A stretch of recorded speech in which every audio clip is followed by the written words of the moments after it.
Kipchumba Murkomen is a young, excited cabinet secretary, full of himself because of money and power. He cannot, against the law, give instructions to police to shoot, to kill. To start with, when he was in Senate, he said that the National Police Service is independent and he cannot give them directions on what to do. Then here again, he is asking the police to shoot, to kill anybody within the vicinity of a police station.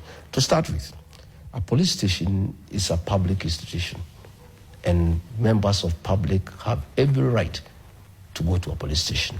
Even where you are protected areas like State House and installations of the Department of Defense, if people turn up there, you don't shoot them.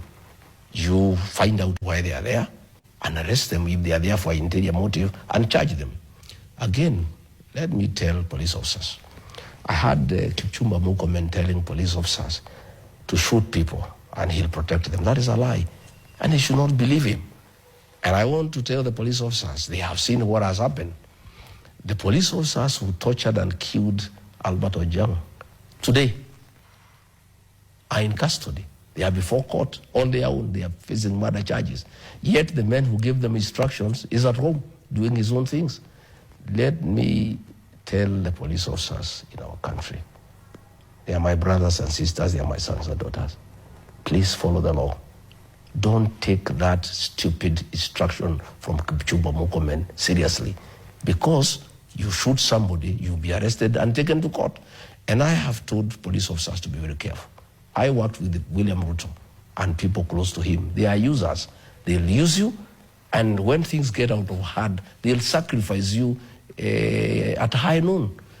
I want to urge all police officers across the country not to agree to obey unlawful orders, not to agree to break the law. And I want to guide them for the last time.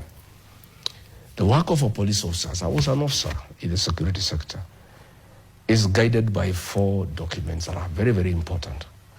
The Constitution of Kenya 2010, the Penal Code Cap 63, the Criminal Procedure Code Cap 75, and Evidence Act Cap 80.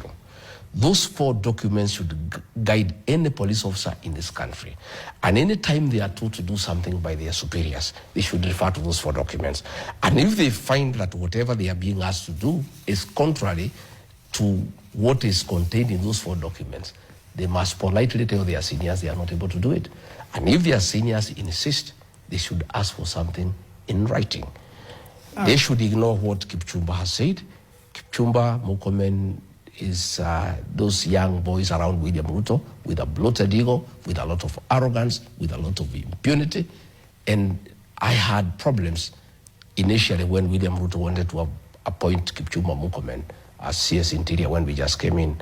And I told him this job requires somebody a little bit mature, somebody who can be able to regulate the security sector with a bit of knowledge and understanding and calmness. Okay, let's hold the way he is going, we are going to have a lot of problems in the security sector. Let's hold it there, Mr. GACHAGUA. Rightfully, Mr. GACHAGUA, that Kenyans are not stupid people. What Kenyans want is answers because lives were lost. But what we're seeing is a blame game. You blaming those who infiltrated the goons, who infiltrated the protests, the government blaming the opposition. Your name has come up. So if you say the protests were infiltrated by goons, who planted them? Do you have names? Do you have evidence? Have you recorded a statement? I am not government. It's not my responsibility to stop goons from going to Nairobi. It is not my responsibility to arrest goons. That is the responsibility of government. These are people who are paid by taxpayers to make sure that they protect life and property. It is not the work of Rigathi Gachagua to go to the streets of Nairobi and protect life and property. I don't have such capacity. That is the work of the government. And they cannot shift blame and start saying, no, these goons were organized by so and so. Why did you allow them to terrorize Kenyans? Why did you allow them to loot property? What have you done since they did that? You know, even as you are looking for whoever could have sent them, why didn't you deal with them on the spot? Because you have seen videos, Michelle. Goons raiding supermarkets as police watch. You have seen videos, goons having conversation with police officers. You saw during the demonstrations against the death of Albert Ojwang, goons singing praises in the praise of Governor Nairobi outside City Hall. Today, it is now 2 weeks. None has been arrested. Those images are there. That is not the work of Rigathi Gachagua. But you, Mr. Gachagua, are on record talking about state-sponsored goons. Where is the evidence? The evidence is that if you see goons in a police vehicle, who owns that police vehicle? That is the state. If you see goons wreaking havoc and police are just watching, you don't need rocket science to know who has sponsored the goons. You know, if goons are wreaking havoc the whole day and none has been arrested, it's obvious who has brought those goons, because the government cannot arrest their own goons. If these goons were brought by the opposition, as they are alleging, Michelle, all of them would be custody, they would be in court.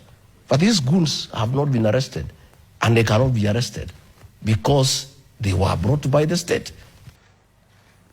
Leaders playing around with the people of Kenya to imagine that Rigathi Gachagua or anybody else can coordinate activities in 26 counties at the same time. And the issue is this.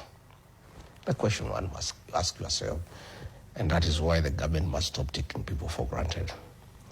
If these activities were planned, we have the National Intelligence Service.